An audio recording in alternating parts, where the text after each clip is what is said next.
手机仔内底人气赖贴图毛毛虫卡波出现伫台南后壁区的稻田，吸引一个少年朋友拍卡翕相。台南是全国重要稻米产区之一，每一档办理的好米柜行销活动，更是不断的有新的看头。为着要让更较侪人会当接触到稻田文化产业，今年特别甲人气贴图毛毛虫卡波合作，打造上有看头的卡波稻田。那个卡波大家都很喜欢，我市长也很喜欢，但是呢，能够让很多好朋友把我们的产业文化跟我们的最夯的这个代言明星在一起，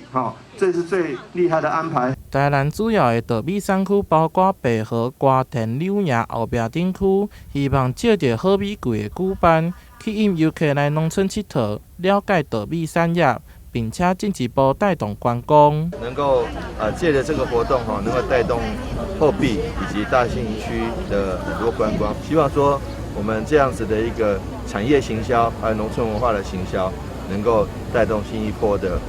许多观光潮。好米柜嘛有甲口波推出联名的商品，上引人注目的古水口波彩绘景观台开放到10月23日，欢迎想要甲古水的口波稻田翕相的朋友会当前来探访。台南新闻杨顺怀采访报道。